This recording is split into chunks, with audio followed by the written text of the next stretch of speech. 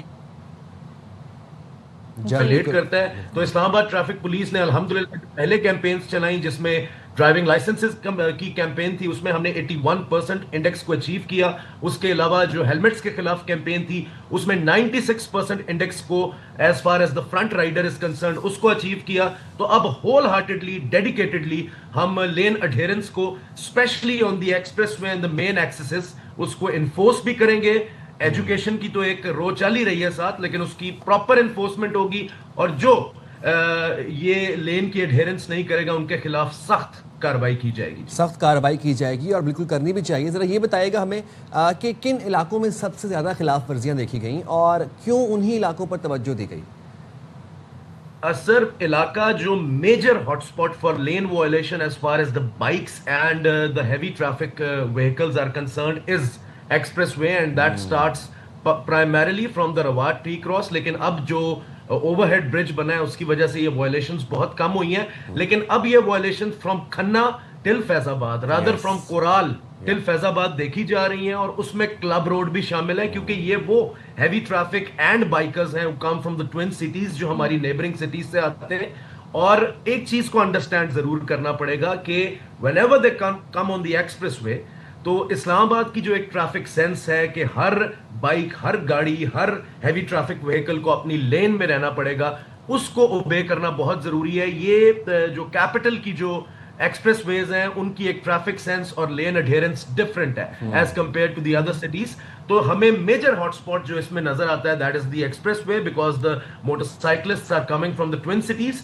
And جس بھی طرح سے بٹ ویل اسٹیبلش ہمارے ناکے ڈرون سرویلنس کی طرف سے ڈیجیٹل سرویلنس کی وجہ سے ہم ان پہ اسٹرکٹ مانیٹرنگ رکھیں گے اور 12 سرپرائز ناکہ جات اسٹیبلش کر کے امپاؤنڈ کیا جائے گا ان بائکرز کو اینڈ بائکس کو جو لین اڈہیرنس نہیں کریں گے, جن کے پاس ہیلمٹس نہیں ہوں گے, جو ٹرپل پلین رائڈنگ کریں گے, جن کے پاس ان آتھرائزڈ نمبر پلیٹ ہوگی یا وہ جو ہے وہ کوئی بھی لین وائلیشن کر رہے ہیں ان اینی کیس. اور جو یہ 6 چیکنگ پوائنٹس بنائے گئے ہیں ان کے بارے میں ذرا بتائیے گا کن کن علاقوں میں ہیں اور کیا ان کا سسٹم ہے؟ جی ہماری جو مین جو شاہراہیں ہیں جس میں ایکسپریس وے ہے, فیصل ایونیو ہے, سری نگر ہائی وے ہے, مری روڈ ہے, park road, I J P and Mangla road. میں نے آپ کو بتایا ہاٹ اسپاٹ کے حساب سے دیکھیں تو مری روڈ اور ایکسپریس وے میجرلی ان وائلیشنز کا جو ہے وہ سامنا کرتی ہیں. تو ہم نے اپنی جو میجر جو چیک پوسٹس ہیں وہ انہی ایکسپریس ویز کے اوپر رکھی ہیں. اگین یہ ہر تقریباً ہم 500 to 600 میٹرز کے بعد اپنا ایک چیک رکھیں گے اور وہاں پہ موٹر بائک چلانے والے ہیں جن کی ملٹیپل وائلیشنز ہیں ان کا ریکارڈ بھی دیکھا جائے گا کہ وہ پہلے بھی کیا لین وائلیشن کا کی جو ہے وہ وائلیشن یہ کرتے رہے ہیں. اور اگر یہ چیز دیکھی جائے گی تو اس پہ زیرو ٹالرنس رکھی جائے گی اور بائکرز کو ہم نے ایجوکیٹ کرنا ہے, انفورسمنٹ کے ذریعے کریں یا ان کو سمجھا کے کریں, لیکن ہم نے بائکرز کو on the left most lane of the road عادت ڈالنی ہے کہ وہ اپنی بائکس کو آن دا لیفٹ موسٹ لین رکھیں, اپنی لین کو اڈہیر کریں اور بے ہنگم طریقے سے جس طرح روڈ کے سینٹر میں چل رہے ہوتے ہیں اس کو اوائڈ کریں because that results in accidents. Why I say this is the number 1 violation of the capital because maximum accidents happening on the expressway, on the I J P, on the club road is due to this lane violation جو کہ bikers کرتے ہیں. ڈمپرز یا heavy vehicles کے نیچے کرش ہو جاتے ہیں اور 90% فرٹیلٹی ریٹ فیس کرتے ہیں. حمزہ ایک بڑی امپورٹنٹ آپ نے بات کی کہ انفورسمنٹ کے ساتھ ساتھ ہمیں ایجوکیشن کو بھی لے کے چلنا ہے, لوگوں کو ایجوکیٹ کرنا ہے کہ آپ کی لین کیا ہے. اچھا آپ نے بتایا کہ بائکرز کے لیے 3 موسٹ امپورٹنٹ چیزیں ہیں جو کہ انٹیگرل ہیں, وہ انہوں نے سمجھنی ہے اور اس کی پابندی بھی کرنی ہے. ایک تو لین اڈہیرنس ہے, سیکنڈلی ہیلمٹ ہے, اینڈ تھرڈلی یہ جو ٹرپل سواری والا مسئلہ ہے. یہاں پر جرمانے ہوں گے ان 3 خلاف ورزیوں کے اوپر. میں ذرا آپ سے کچھ سٹیٹس جاننا چاہتا ہوں کہ جب سے یہ کریک ڈاؤن شروع ہوا ہے ابھی تک کتنے جرمانے کیے گئے ہیں بائکرز کو اور کتنی جو بائکس ہیں وہ ضبط کی گئی ہیں؟ سر بیسکلی تو یہ کریک ڈاؤن کہہ دیں یا ڈیلی بیس پہ ہماری جو چیکنگ کہہ دیں, لین اڈہیرنس کے بارے میں یہ پہلا دن نہیں ہے جو ہم شہریوں کو ایجوکیٹ کر رہے ہیں. ہم پچھلے 4 or 5 منتھ سے شہریوں کو لین کی ایجوکیشن بھی دیتے آئے ہیں اور ان کو ڈرون مانیٹرنگ کر کے سمجھاتے آئے ہیں. آپ سمجھ لیں کہ یہ ایک قسم کا لل پیریڈ چل رہا تھا جس میں ہم شہریوں کو سمجھا رہے تھے, ایجوکیٹ کر رہے تھے. بورڈز بھی پلیس ہو چکے ہیں, لینز اویزا ہیں جو کہ آپ کی مین بریجز ہیں اس کے اوپر. آج ہم 22 to 30 بورڈز ایکسٹرا جو ہے وہ بھی لگا رہے ہیں جس میں ان کو پتا چلے. But let it be very clear کہ بائکرز کو ایگزیکٹلی پتا ہے کہ ان کی لین ڈیڈیکیٹڈ کون سی ہے, and that is the left most lane جہاں لکھا ہوتا ہے کہ اسپیسیفک بائکر لین ہے. جہاں یہ لوگ اپنی لین کو وائلیٹ کر کے ہائی سپیڈنگ کرنا چاہتے ہیں وہاں یہ اپنی لین چھوڑتے ہیں اور گاڑیوں کے آگے آتے ہیں. ہم نے بیسکلی اس کے اوپر کریک ڈاؤن شروع رکھا ہوا تھا. تقریباً 54,000 سے ابو ہم اس میں وائلیشنز کو پینلائز کر چکے ہیں اور اس کی وجہ سے کافی فرق بھی آیا ایکسپریس ویز پہ. یعنی کہ آپ اگر دیکھیں تو the decrease on the expressway was noted as 32% جو کہ ہم نے اپنی لین وائلیشن کی انڈیکس کو دیکھا. But there's a huge room for improvement. بات یہ نہیں ہے کہ ہم ایکسپریس وے کو 2 یا 3 دن کے لیے جو ہے ان کی لین اڈیرنس کروا لیں. ہم نے یہ عادت ڈالنی ہے, جیسے لائسنسنگ کی عادت ڈالی, جیسے ہیلمٹ ویئرنگ کی عادت ڈالی, اسی طرح بائکرز کو ہم نے باؤنڈ کرانا ہے کہ یہ مائنر وائلیشنز جو کہ جان لیوا ثابت ہوتی ہیں. ایک چیز آپ نے مینشن نہیں کی کہ بائکرز میں ایک ٹرینڈ ہے کہ وہ اپنے مررز بھی نہیں لگاتے. That is also major violation کہ جب ان کو بیک ویو کی ایک پکچر ہی نہیں ہے تو انہوں نے کیا روڈ پہ ڈرائیو کرنا ہے. تو بائکرز کو ریسپانسبلٹی لینی پڑے گی. We going to come very hard on the bikers and this happens today and you will see them on the main expressways how hard we would be coming. تو میری گزارش ہے تمام bikers سے کہ یہ چھوٹی چھوٹی وائلیشنز ہے. اپنے ہیلمٹ کو پہننا آپ ہی کا فائدہ ہے, اپنی لین کے اندر رہنا آپ ہی کا فائدہ ہے, لائسنس کو اپنے پاس رکھنا, نمبر پلیٹ آتھرائز لگانا, مررز کو لگانا, ٹرپل سواری نہ کرنا. دیز آر کامن سینسز جو کہ آپ اگر ان کی اوبیئنس یا اڈہیرنس کریں گے تو آپ کے خلاف ایکشن نہیں ہوگا. لیکن اگر آپ نہیں کریں گے اور روڈ پہ اس طرح آئیں گے, اپنی جان کے لیے خطرہ بنیں گے, صحیح یہ خطرہ بنیں گے, تو ڈیفینیٹلی ہم اپنا کام کریں گے اور ہم سخت پینلٹیز کریں گے. کیپٹن حمزہ, ایک چیز اور میں جاننا چاہوں گی, ظاہر ہے ہمارے یہاں یہ کلچر نہیں ہے, بیکاز میں تو جس شہر سے بات کری وہاں تو ہم سڑک پہ نہیں دیکھتے جی کہ سائیکل کے لیے یا بائک والوں کے لیے کوئی الگ سے لین باقاعدہ پراپر بنی ہو. اگر بنی بھی ہے تو لوگ اس کو فالو نہیں کرتے ہیں. اب بائک لینز پہ یہاں پہ اسلام آباد میں گرین مارکنگ کی گئی ہے, تو یہ کیا کمپلیٹ ہو گئی ہے اور کیا لوگوں کو اس کی بھی پابندی کرنی ہوگی؟ اگر وہ نہیں کریں گے تو پھر اس پر کیا کوئی جرمانے ہیں, اس خلاف ورزی پر کیا ایکشن ہوگا؟ میم آپ یہ پہلی تو بات ہے کہ جو گرین مارکنگ ہے وہ ہم شروع کرنے لگے ہیں, انشاءاللہ وڈ بی کمپلیٹڈ سون. لیکن جو گرین مارکنگ کے علاوہ آپ مجھے یہ بتائیے کہ جتنے بائک کراسنگ بریجز لگائے گئے ہیں, اتنے بڑے بریجز اویزا کیے گئے ہیں, کیا ان کی اڈہیرنس ہوتی ہے؟ کیا پیڈسٹرین کراسنگ کی اڈہیرنس ہوتی ہے؟ کیا ان یو ٹرنز کی اڈہیرنس ہوتی ہے جو کہ چلو 2 کلومیٹر بعد ہے اور گرین بیلٹ کی کراسنگ اس طرح آن دا روڈ نہ کیے جائے؟ یہ تو I am talking about expressway. When we come to the Srinagar highway, وہاں pedestrian crossing bridges, motorcycle crossing, U turns available ہیں, لیکن شہری اوبیئنس نہیں کرتے. دے پریفر تھوڑا سا پیٹرول بچانے کے لیے they prefer crossing the green belt, اور اس کی وجہ سے بھی میجر ایکسیڈنٹس ہوتے ہیں. تو بالکل ہم اپنے سارے سسٹمز لگائیں گے روڈ کے اوپر تاکہ ہم اس چیز میں کسر نہ چھوڑیں کہ کوئی شہری یہ نہ کہے کہ ہم نے ان کو ایجوکیٹ نہیں کیا. لیکن ہم نے پہلے بھی سیکھا, لائسنسنگ ڈرائیو میں بھی سیکھا, ہیلمٹ ڈرائیو میں بھی سیکھا, رانگ یو ٹرن ڈرائیو میں بھی سیکھا کہ جب تک انفورسمنٹ نہیں کرتے شہری نہیں سیکھتے. So now it's time to come very hard on the bikers. اور اگر بائکرز اپنی خیر خواہی چاہتے ہیں تو میری گزارش ہے, ایجوکیٹ کر رہا ہوں, اپنی لین کو اڈہیئر کریں, لیفٹ موسٹ لین میں ڈرا کریں, اور کوئی اپنی لین کو کراس کر کے آگے سینٹرل پوائنٹ پہ نہ جائے. میری گارنٹی ہے آپ کو روڈز کے اوپر ٹریفک جام نہیں ہوں گے اور ایکسیڈنٹ انڈیکس ریٹ گرے گا اور ان سب کی جان کا تحفظ ہوگا جی. اور یہ ہمارے لیے سب سے بڑی ایک ون ہوگی اگر ہم اس کو عادت ڈلوا دیں شہریوں کو. بالکل آپ صحیح کہہ رہے ہیں. اور اسلام آباد میں تو ہم دیکھتے ہیں کہ beautiful well maintain overhead bikers crossing bridges ہیں جس کا استعمال کرنا چاہیے. اور آج تک مطلب میں نے بہت کم دیکھا کہ وہاں سے بہت بڑی تعداد میں بائکرز جا رہے ہوں, وہ آگے سے یو ٹرن لے کے ہی آتے ہیں, وچ از اب آپ بتا رہے ہیں کہ اب وہ بالکل ایک ریڈ لائن ہے اور اس کے اوپر کوئی کسی قسم کا کمپرومائز نہیں ہوگا. اچھا, میں آپ سے یہ جاننا چاہ رہا ہوں کہ جو ایجوکیشن پرپسز کے لیے آپ نے جو مہم چلائی, جو اویئرنیس کے لیے مہم چلائی, اس میں کیا کیا طریقہ کار آپ نے اپنایا؟